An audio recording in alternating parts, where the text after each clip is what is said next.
that joy and sorrow is the experience of every life. Every life. Accept Sugriva, this kingship, this throne, accept and all will be well. He tells all of them, na shoka paritape na shreyasa yujyate mritaha. So, yadatra anantaram karyam tat samadhatum arhata. So, crying for being aggrieved for the dead and not doing your duty is not going to help anybody. Is crying and then not eating, not cooking, not doing, it doesn't help. You have to do your duty. And therefore, what is now what? Next what? Next what? Always ask, next what is to be done? And therefore, yad anantaram karyam, whatever is next to be done, you must do. Are you saying you should not cry? No, cry. So he says, loka vrittam, whatever has to be done in the world, you do. Crying has to be done. You can't say, okay, my husband has died and therefore bye, and I go on and become the queen. No. You have to cry. You have to cry, you have to show grief, you do that. That's part of loka vyavahara. With the world you have to you show that, but then you move on. You don't get stuck this way or behave as if nothing happened. That also you cannot do. And therefore, having cried, it is all done, you have done all this, now do your karyam, what is to be done. And please understand that nobody is truly a doer of any action. Listen to this part. No one is truly the doer of any action. The sobhavaha vartate lokaha tasya kalaha parayanam. Everything, every experience in life happens to you by nature. Nature brings about. And that which orchestrates nature is, you know what? Time.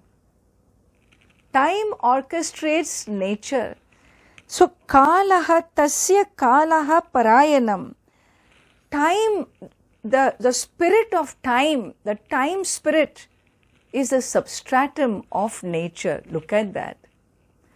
Time is a substratum of nature, and he gives you, Sri Rama gives a little instruction on time. What is time?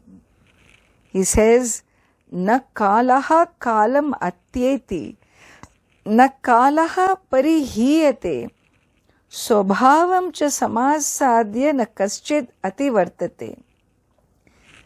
Time never crosses its own boundary. Okay? Time behaves in its own time. Time does what it's meant to do at its given time. It behaves according to time. Please understand. It never crosses. It doesn't go beyond. By itself, it doesn't go. That means whatever happens in my life at whichever time, that is the right time for that to happen. You understand? Whatever happens in my life at whichever time, that is the right time for that to happen. How do you say? Because time never oversteps its nature. It doesn't hurry up and then do things quickly. Nor does it delay things, like this is Indian time. What is Indian time? Indian time is always delayed by 2 hours, no? So, no. There is no such thing. Time never never oversteps its own time, nor does it suffer what you call lessening. Na kalaha parihiyate, nor does it lessen. Then what? He says, this being so, everything happens at the right time. Whatever is happening at the right time. And therefore knowing this, no one can change it. You can't change. You cannot change. Therefore you cannot transgress it. You cannot say, let us hurry up. You can't hurry up. You may be in a hurry. You have to do some pranayama, nadi shuddhi and slow down your mind. But you cannot make Kala hurry up, because Kala cannot be touched by us. And therefore nobody can transgress time. And then he says, so na kalasya asti bandhutvam. You may say, no, okay, I won't transgress it. Okay, I understand that I cannot do anything with time. But you know what? In this world, anything is possible if you can make friends, You make friend with a big man and then you will get all your favors. That's what you think. Do you think you can make friendship with time? Sri Rama says, no.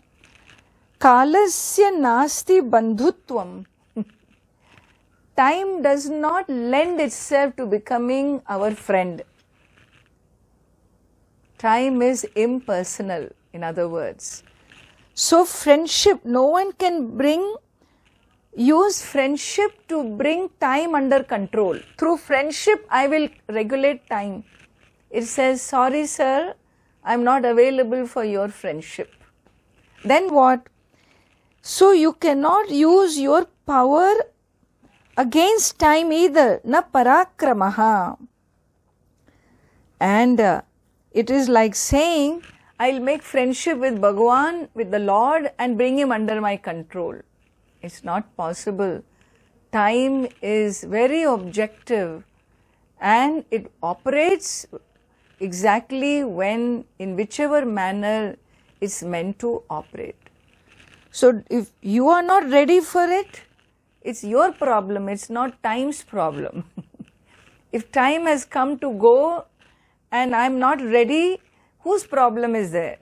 Is that? Will time say, okay, don't worry, we are old friends, I will wait. Time will not wait.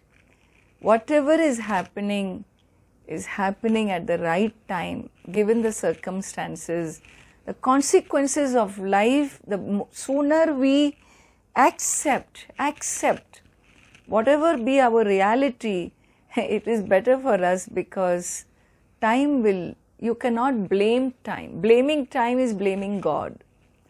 And therefore here he says, Kintu kala parinamaha drashtavyaha sadhu pashyata. Understand that everything in your experience is an evolution of time, is a consequence of vertical time. Dharma artha kamascha kala krama samahitaha. Dharma is also attained. You grow in your maturity in time, is it not? In time. And artha, money you acquire, securities you acquire in time.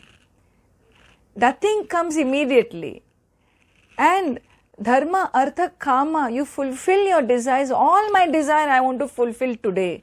Sorry, the kind of desires you have, it will take at least 10 years, So, takes time. Again, the idea is everything is a process of time. And so, it was only in the correct time Vali had acquired his name, fame, wealth, kingdom, power. The right time he had all of that, and now time had come for him to move on to the next world, and that is what has happened. And therefore, he did swadharmasya cha sanyogat jitaha tena mahatmana swargaha. He attained heaven because of lot of good that he did, including if he had not accepted his death, he would have had a setback, but he admitted his mistake, and that capacity, that intellectual honesty Vali had, admitting his wrong, seeking apology, he left his body, and with that his Atma, his soul, attained the original nature of purity, and he has attained heaven. And though this is the highest destiny anyone could have attained, and therefore, so tad alam paritapena prapta kalam upasyatam. Enough. Alam paritapena. Enough of grief now. Now do what is to be done. You are all left behind. Do what is appropriate for this time. So, having said that, and then what? Then Lakshmana, hearing this great, lecture by Sri Rama to all of them, so Lakshmana now tells Sugriva, perform these rites, the last rites with Tara and Angada, and cremate Vali, bring flowers, bring a palanquin. He was a king, and therefore let's give him a grand farewell, a send-off. And so, having done that, now Sugriva is installed on the throne as a king, and Hanumanji invites Sri Rama to Kishkinda, to this. Kishkinda is a mountain cave, okay?